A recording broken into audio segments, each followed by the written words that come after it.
The FM Redhawks are going to be on the road for quite some time. The Hawks opening up a 10-game road trip as they head south on I-29 to play the Sioux Falls Canaries. A change of scenery might be just what the Redhawks need since the confines of Newman Outdoor Field haven't been so friendly lately. They lost 10 of their last 13 games at home, bringing them down to third place in the West Division. The climb back to the top starts on the road against Sioux Falls.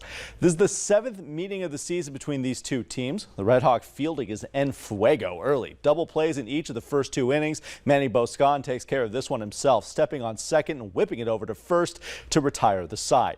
Into the bottom of the third now, BJ Lopez with a laser behind the plate, beaming this one to second to pick off the attempted steal. Sioux Falls would break through that fielding though. They lead 1-0 as we head into the top of the 4th, but the Redhawks start chipping away. Alec Oland with a shot right back up the middle to bring a couple of his teammates back home. One swing gives Fargo Moorhead a 2-1 lead. The team captain looking to keep that going. Now Sam Dexter hits this one right over the shortstop's head. Oland makes it back home. The Hawks lead 3-1, and they're never going to lose that lead. The Redhawks getting back in the win column with an 8-2 victory in Sioux Falls tonight. These two teams are going to meet again tomorrow. Let's check into the Legion Baseball State Tournament in Dickinson now. Fargo posts 400 in their second game in as many days. The second seed of Minot Vista is already with a big lead, and Kellen Burke's going to add to it. A deep shot all the way over the wall in left center. Minot with a 6-0 lead. They lead 8-4 now as the Stars bats start to wake up a bit. Caleb Christensen gets enough of this one. The ball going just far enough to bring Gunnar Majerus back home. The sac fly makes this a 3-run game.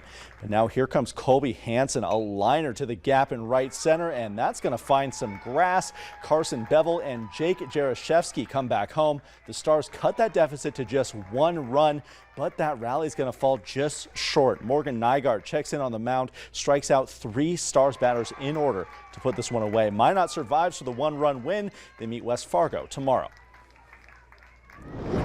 And in the final contest of the day, the top seed of Fargo Post 2 facing Williston. Now stop me if you've heard this one before. It's Post 2 off to a hot start. Sam Ovsak with a shot all the way to the wall in center field. We got a stand-up double for their first hit of the game in the bottom of the very first inning. And he's not going to have to wait very long to come home either. Connor Holm up to bat now, knocks this one to right center.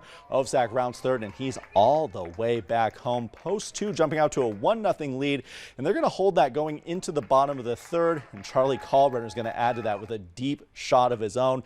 This one, though, it's all the way over the fence. A 2-run homer brings himself and Ovsak back home.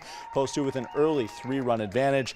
And Fargo Post 2 is going to go on to take this one 8-0. They play Bismarck in the next round. Now, all the teams that won today, they get tomorrow off, which is nice because it's supposed to be hot.